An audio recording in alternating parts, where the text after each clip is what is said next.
2024 board परीक्षा की तैयारी करने वाले जितने भी मेरे प्यारे विद्यार्थी कक्षा 10 के छात्र हैं, आज के इस वीडियो में मैं आपके लिए लेकर के आ चुका हूं हिंदी विषय का मॉडल पेपर 2024 बोर्ड परीक्षा के लिए। और इस मॉडल पेपर के द्वारा मैं आपको बताऊंगा कि प्रश्न किस तरीके के पूछे जाएंगे आपकी बोर्ड परीक्षा में, और साथ ही साथ मेरे प्यारे बच्चों कौन सा प्रश्न कितने अंक का होगा। और यदि आप इन प्रश्नों को तैयार कर लेते हो तो आप 2024 की बोर्ड परीक्षा में अच्छा स्कोर कर पाओगे। और मेरे प्यारे बच्चों आपसे एक और निवेदन करना चाहूंगा मैं कि हिंदी विषय के कई मॉडल पेपर, जी हाँ मेरे प्यारे बच्चों, हिंदी विषय के कई मॉडल पेपर की वीडियो मैंने प्रोवाइड करा दिए हैं। आप लोग चैनल की प्लेलिस्ट में जाओ, वहां पर आपको हिंदी विषय के मॉडल पेपर से रिलेटेड वीडियो मिलेंगे। आप उन वीडियो को भी देखें, उन मॉडल पेपर के प्रश्नों को भी तैयार करें,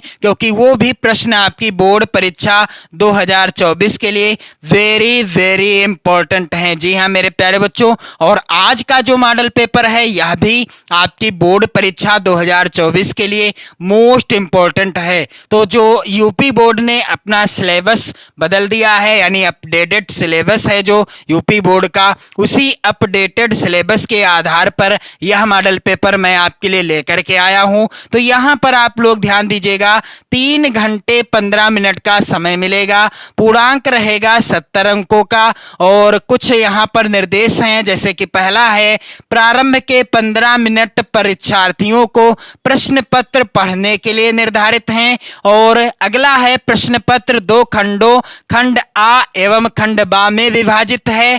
खंड आ में 20 अंक के बहुविकल्पी प्रश्न दिए गए हैं, जिनका उत्तर आपको ओएमआर शीट में फिल करना है। और मेरे प्यारे बच्चों यहां पर आप लोग ध्यान दीजिएगा, कुछ इस तरीके की आपको ओएमआर शीट मिलेगी। यहां पर आप देख सकते हो ओएमआर शीट का नमूना। और मेरे प्यारे बच्चों यहां प्रश्न संख्या 1 से लगाकर प्रश्न संख्या 20 तक के प्रश्नों का आंसर आपको फिल करना होगा। कैसे फिल करना होगा आप कमेंट करोगे तो मैं आपको वीडियो प्रोवाइड करा दूंगा। तो यहां पर जैसे कि आप देख रहे हैं, उदाहरण स्वरूप यहां पर प्रश्न दिए गए हैं बहुविकल्पी। अब मान लीजिए यहां पर पहला प्रश्न है, चिंतामणि निबंध संग्रह है, किसके द्वारा रचित है? महावीर प्रसाद द्विवेदी द्वारा, यशपाल जी के द्वारा, रामचंद्र शुक्ल जी के द्वारा, या हजारी प्रसाद द्विवेदी जी के द्वारा। तो यह जो है उत्तर क्या होगा इस प्रश्न का? तीसरा विकल्प सही है। तो पहले का तीसरा सही है, तो पहले का तीसरा यानी सी वाला गोला आपको काले पेन से काला कर देना है।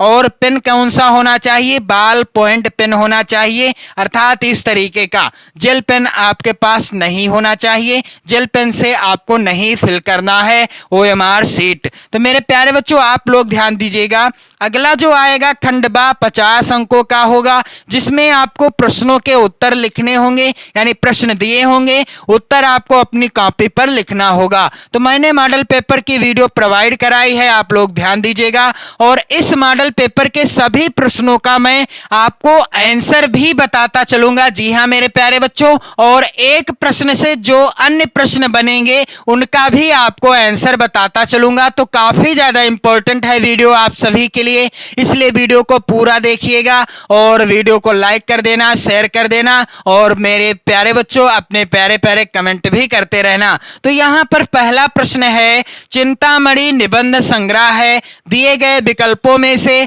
चिंतामणि निबंध संग्रह किसके द्वारा रचित है? तो मेरे प्यारे बच्चों आप लोग ध्यान दीजिएगा, चिंतामणि निबंध संग्रह आचार्य रामचंद्र शुक्ल जी के द्वारा रचित है। और यदि प्रश्न आता है कि चिंतामणि किस विधा पर आधारित रचना है, तो चिंतामणि मेरे प्यारे बच्चों निबंध विधा पर आधारित रचना है। ये दोनों प्रश्न वेरी इंपॉर्टेंट हैं। चिंतामणि निबंध संग्रह के लेखक आचार्य रामचंद्र शुक्ल जी हैं, और चिंतामणि रचना किस विधा पर आधारित है? तो यह निबंध विधा पर आधारित है। मैंने आपको बताया ना कि मैं आपको एक प्रश्न से कई प्रश्नों को कराता चलूंगा जो आपकी बोर्ड परीक्षा 2024 के लिए महत्वपूर्ण होंगे। प्रश्न संख्या दूसरा है यहाँ पर, आंधी और प्रतिध्वनि किस विधा की रचनाएं हैं? तो यहाँ पर आप लोग ध्यान दीजिएगा, विकल्प कुछ इस प्रकार से हैं। पहला है यहाँ पर उपन्यास, दूसरा है मेरे प्यारे बच्चों विकल्प यहाँ पर निबंध, तीसरा है नाटक और चौथा विकल्प है कहानी। तो आंधी और प्रतिध्वनि किस विधा पर आधारित रचनाएं हैं? तो यहाँ पर आप लोग ध्यान दीजिएगा, इसका राइट उत्तर क्या होगा, यानी सही उत्तर क्या हो जाएगा? आंधी और प्रतिध्वनि कहानी विधा पर आधारित रचनाएं हैं। और मेरे प्यारे बच्चों, ये दोनों कहानियां किसके द्वारा रचित हैं? तो ये दोनों कहानियां जयशंकर प्रसाद जी के द्वारा रचित हैं। अगला प्रश्न आता है यहाँ पर, कलकत्ता से पीकिंग किस विधा की रचना है? यहाँ पर विकल्प हैं, पहला विकल्प है रिपोर्टाज, दूसरा है संस्मरण, तीसरा है कहानी और चौथा विकल्प है यात्रा वृतांत। तो कलकत्ता से पीकिंग किस विधा की रचना है? जैसा कि रचना से ही पता चल रहा है कि यह किस विधा पर आधारित है, यात्रा वृतांत विधा पर आधारित है। और इस रचना के लेखक कौन हैं? भगवत शरण उपाध्याय जी। कलकत्ता से पीकिंग किसकी रचना है? भगवत शरण उपाध्याय जी की रचना है। आप लोग ध्यान दीजिएगा मेरे प्यारे बच्चों, मैंने आपको बताया कि एक प्रश्न से जो अन्य प्रश्न बनेंगे आपकी बोर्ड परीक्षा में बन सकते हैं, सभी प्रश्नों को कराऊंगा, इसलिए वेरी इंपॉर्टेंट है वीडियो आप सभी के लिए। और शेयर जरूर कर देना। जी हाँ मेरे प्यारे बच्चों, आप वीडियो को एक बार शेयर जरूर कर देना, जोर से शेयर करना अपने सभी इष्ट मित्रों में। अगला वेरी इंपॉर्टेंट प्रश्न है, हिंदी का प्रथम नाटक माना जाता है? तो यहां पर आप लोग ध्यान दीजिएगा, पहला विकल्प है हरिश्चंद्र, दूसरा है नहुस, तीसरा है चंद्रगुप्त और चौथा है इनमें से कोई नहीं। तो हिंदी का प्रथम नाटक कौन माना जाता है? दिए गए विकल्पों में से सही उत्तर क्या होगा? नहुस।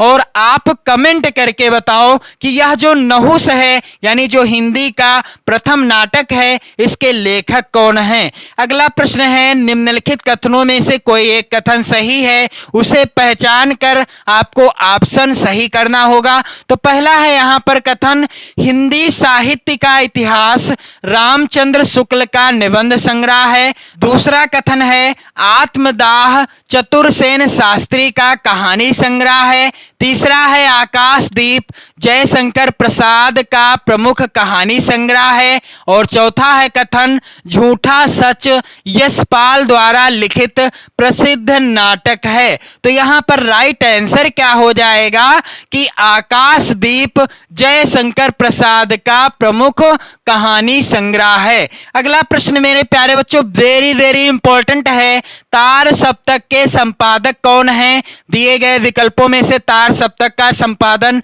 किसने किया था? तो पहला है विकल्प महादेवी वर्मा, दूसरा है अज्ञेय, तीसरा है निराला जी ने यानी सूर्यकांत त्रिपाठी निराला जी ने, चौथा है श्याम नारायण पांडे। तो प्रश्न है, तार सप्तक के संपादक हैं, तार सप्तक के संपादक अज्ञेय जी हैं। और प्रश्न यदि आता है तार सप्तक का संपादन कब किया गया? तो उत्तर क्या होगा? सन 1943 ईस्वी में तार सप्तक का संपादन किया गया। किसके द्वारा? सच्चिदानंद हीरानंद वात्स्यायन अज्ञेय जी के द्वारा।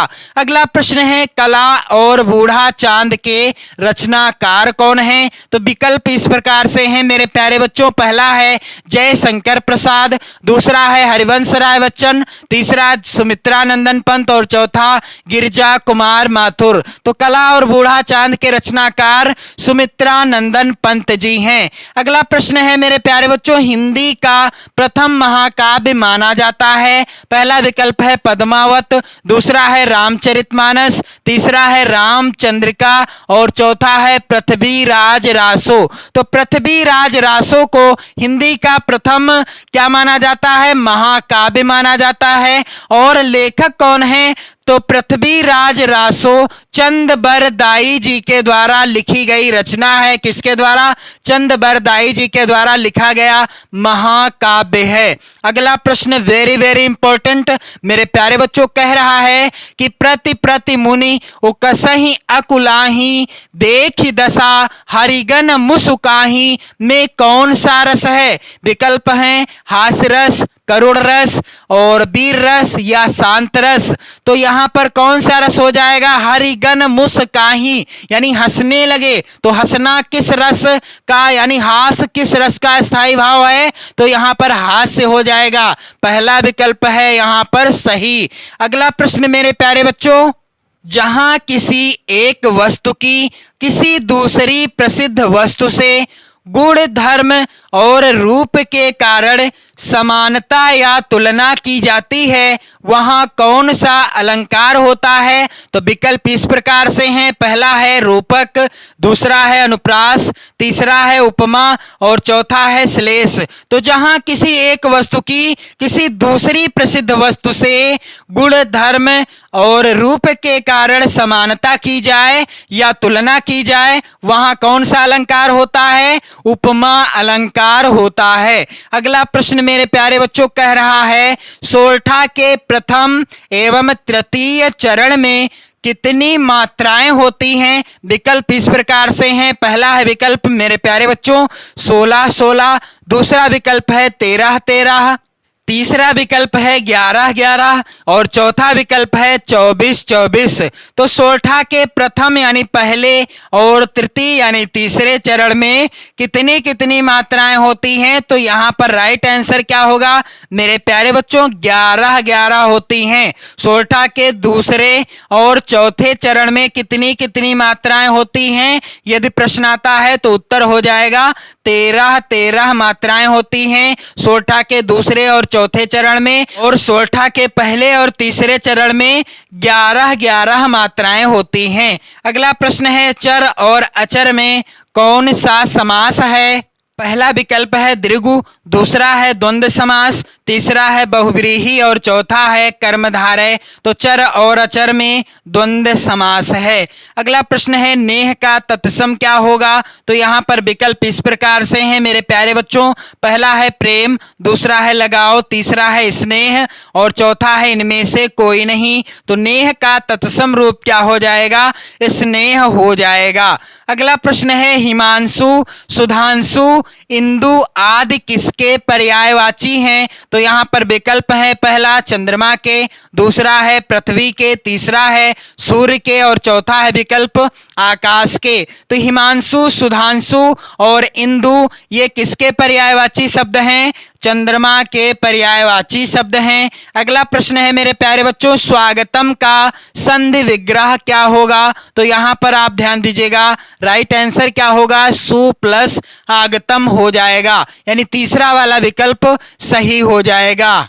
अगला प्रश्न है गणेश का पर्यायवाची क्या है? तो यहाँ पर आप ध्यान दीजिएगा पहला विकल्प गणपति, दूसरा महेश, तीसरा सुरेश, चौथा देवेश। तो आप लोग ध्यान दीजिएगा कि गणेश का पर्यायवाची क्या होगा? गणपति हो जाएगा, यानी पहला वाला विकल्प सही है। अगला प्रश्न है इत्यादि में कौन सी संधि है? तो इत्यादि में यड़ संधि है। अगला प्रश्न है मेरे प्यारे बच्चों नदीसु किस विभक्ति एवं वचन का रूप है? तो सप्तमी विभक्ति बहुवचन का रूप है। और अगला प्रश्न है पठ धातु लट लकार मध्यम पुरुष एक वचन का रूप क्या होगा? तो यहाँ पर राइट आंसर क्या हो जाएगा? पठस हो जाएगा। अगला प्रश्न है हस धातु लट लकार और उत्तम पुरुष बहुवचन में रूप क्या होगा? तो यहाँ पर राइट आंसर क्या होगा? हसामा हो जाएगा। और अगला प्रश्न आएगा खंड खा के अंतर्गत, जो कि होंगे प्रश्न वर्णनात्मक, और ये प्रश्न पूछे जाएंगे 50 नंबर के। जी हाँ मेरे प्यारे बच्चों 50 नंबर के प्रश्न होंगे। पहला प्रश्न यहाँ पर दिया गया है निम्नलिखित गद्यांश पर आधारित 3 प्रश्नों के उत्तर दीजिए। तो गद्यांश आएंगे में कितने 2 गद्यांश होंगे। दोनों गद्यांशों के नीचे 3-3 प्रश्न दिए होंगे। आपको किसी एक गद्यांश के नीचे दिए गए 3 प्रश्नों का उत्तर देना होगा, जिसके लिए 6 अंक निर्धारित हैं। तो पहला जो गद्यांश है, विश्वास पात्र मित्र से बड़ी रक्षा रहती है। जिसे ऐसा मित्र मिल जाए उसे समझना चाहिए कि खजाना मिल गया। विश्वास पात्र मित्र जीवन की एक औषध है। तो यह किस पाठ से लिया गया है मेरे प्यारे बच्चों? मित्रता शीर्षक पाठ से लिया गया है गद्यांश, जिसके लेखक हैं आचार्य रामचंद्र शुक्ल जी। कौन है लेखक? आचार्य रामचंद्र शुक्ल जी हैं इस पाठ के लेखक मेरे प्यारे बच्चों। वेरी इंपॉर्टेंट पाठ है और जल्द ही मैं आपको मित्रता शीर्षक पाठ के सभी गद्यांशों से रिलेटेड वीडियो प्रोवाइड करा दूंगा। और अगला यहाँ पर अथवा वाला गद्यांश है, आप लोग ध्यान दीजिएगा। कह रहा है कितना जीवन बरस पड़ा है इन दीवारों पर, जैसे फसाने अजायब का भंडार खुला पड़ा हो। तो यह गद्यांश किस पाठ से लिया गया है? यह गद्यांश अजंता शीर्षक पाठ से लिया गया है। लेखक हैं भगवत शरण उपाध्याय जी। भगवत शरण उपाध्याय जी इस पाठ के लेखक हैं, आप लोग ध्यान दीजिएगा। और जैसा कि मैं आपको बताना चाहूंगा, इस बार 100% का सिलेबस है, यानी सभी पाठ आपको पढ़ने हैं। और इसके बाद यहां पर आप लोग ध्यान दीजिएगा, प्रश्न संख्या 2 जो कि इस प्रकार से है, निम्नलिखित पद्यांशों में से किसी एक पद्यांश के नीचे दिए गए प्रश्नों के उत्तर दीजिए। तो यहां पर आप लोग ध्यान दीजिएगा, 2 पद्यांश आए हैं और 2 ही आएंगे। आपको किसी एक पद्यांश के नीचे दिए गए 3 प्रश्नों का उत्तर करना होगा, जिसके लिए 6 अंक निर्धारित हैं। तो पहला पद्यांश है चरण कमल वंदो हरिराई। तो यह किस पाठ से लिया गया है? पद शीर्षक पाठ से लिया गया है। रचनाकार हैं सूरदास जी। जी हाँ मेरे प्यारे बच्चों, पद शीर्षक पाठ के रचनाकार सूरदास जी हैं। और यहां आप लोग ध्यान दीजिएगा, अथवा में पद्यांश लिया गया है क्या? नभ में गर्भित झुकता नसीस पर अंक लिए हैं दीन छार। यह किस पाठ से रचित है? तो यह हिमालय से शीर्षक पाठ से रचित है, जिसके रचनाकार यानी जो कि रचित है किसके द्वारा? महादेवी वर्मा जी के द्वारा यह पाठ रचित है, कविता रचित है। और अगला यहाँ पर आप लोग ध्यान दीजिएगा, अगला प्रश्न लिखा हुआ है, यहाँ पर आप लोग ध्यान देंगे, दिए गए संस्कृत गद्यांशों में से किसी एक का संदर्भ सहित हिंदी में अनुवाद कीजिए। तो आपको किसी एक का हिंदी में अनुवाद करना होगा, संदर्भ भी लिखना होगा, जिसके लिए आपको कुल 5 नंबर यहां से मिलेंगे। तो मेरे प्यारे बच्चों यहां पर आप ध्यान देंगे, ऐसा नगरी भारतीय संस्कृते संस्कृत भाषायाश्च केंद्र स्थलम अस्ति। यह किस पाठ से है गद्यांश? तो यह लिया गया है वाराणसी शीर्षक पाठ से। और दूसरा यहाँ पर जो गद्यांश है आप लोग ध्यान दीजिएगा, अस्माकं संस्कृति सदा गतिशीला वर्तते। यह किस पाठ से है? तो यह है भारतीय संस्कृति शीर्षक पाठ से अवतरित है। इसके बाद अगला प्रश्न आप लोग ध्यान देंगे, चौथे नंबर का, दिए गए संस्कृत पद्यांशों में से किसी एक का संदर्भ सहित हिंदी में अनुवाद कीजिए, जिसके लिए आपको मिलेंगे यहां पर भी 5 नंबर। कितने? 5 नंबर। आपको किसी एक श्लोक का जो है यानी पद्यांश का संदर्भ और हिंदी अनुवाद लिखना होगा। तो मरणम मंगलम यत्र विभूतिश्च विभूषणम कौपीनम यत्र कौशेयम सा काशी केनमीयते। यह किस पाठ से लिया गया है? वाराणसी शीर्षक पाठ से अवतरित है। और दूसरा जो यहाँ पर पद्यांश है यह किस पाठ से लिया गया है? तो यह जीवन सूत्राण शीर्षक पाठ से अवतरित है। इसके बाद प्रश्न संख्या 5 आएगा, अपने पठित खंड काव्य के आधार पर निम्नलिखित प्रश्नों में से किसी एक का उत्तर दीजिए। तो प्रत्येक खंड काव्य से 2-2 प्रश्न आए हैं। यहाँ आप लोग ध्यान दीजिएगा, आपको अपने जिले के अनुसार यानी जो खंड काव्य आपके जिले में निर्धारित है उसी के अनुसार आपको किसी एक प्रश्न का उत्तर करना होगा। 3 नंबर आपको यहां से मिलेंगे। यहाँ पर आप ध्यान दीजिएगा, प्रत्येक खंड काव्य से दो दो प्रश्न आए हुए हैं। आपको अपने जिले के अनुसार ही करना होगा, यानी जो जिले के लिए निर्धारित है आपके, तो आप लोग कमेंट करके बताओ आप किस जिले से हैं। आप लोग कमेंट करके जरूर बताइएगा। प्रश्न संख्या 6 का है, दिए गए लेखकों में से किसी एक लेखक का जीवन परिचय देते हुए उनकी एक प्रमुख रचना का उल्लेख कीजिए। तो इसके लिए आपको मिलेंगे 5 नंबर। और प्रमुख लेखकों का जीवन परिचय मैं आपको बता रहा हूं, वीडियो आप चैनल की प्लेलिस्ट में जाकर देख लेना। फिर दिए गए कवियों में से किसी एक कवि का जीवन परिचय देते हुए उनकी एक प्रमुख रचना का उल्लेख कीजिए। इसके लिए भी आपको 5 नंबर मिलेंगे। और यहां पर आप ध्यान देंगे, महत्वपूर्ण कवियों का नाम भी लिखा हुआ है। इसके बाद प्रश्न संख्या 7 है, अपनी पाठ्य पुस्तक में से कंठस्थ कोई एक श्लोक लिखिए जो इस प्रश्न पत्र में ना आया हो। तो इसके लिए आपको 2 नंबर मिलेंगे, लेकिन कब, जब आप श्लोक लिखेंगे याद किया हुआ और जो पेपर में ना आया हुआ हो। इसके बाद प्रश्न संख्या 8 है, निम्नलिखित प्रश्नों में से किन्हीं 2 प्रश्नों का उत्तर संस्कृत में दीजिए। तो इसके लिए 4 नंबर निर्धारित हैं। आपको महत्वपूर्ण प्रश्नों से रिलेटेड वीडियो मैं प्रोवाइड करा दूंगा, आप कमेंट करके बताना। और इसके बाद यहां पर आप ध्यान देंगे, प्रश्न संख्या 9 आएगा, निम्नलिखित में से किसी एक विषय पर निबंध लिखिए। तो आपको किसी एक विषय पर निबंध लिखना होगा, जो विषय दिए होंगे। तो आप इसके लिए 9 नंबर पाएंगे, यानी इसके लिए 9 नंबर निर्धारित हैं। तो आज के इस वीडियो में मैंने आपको हिंदी विषय का मॉडल पेपर प्रोवाइड कराया है और साथ ही साथ सॉल्व भी कराया है,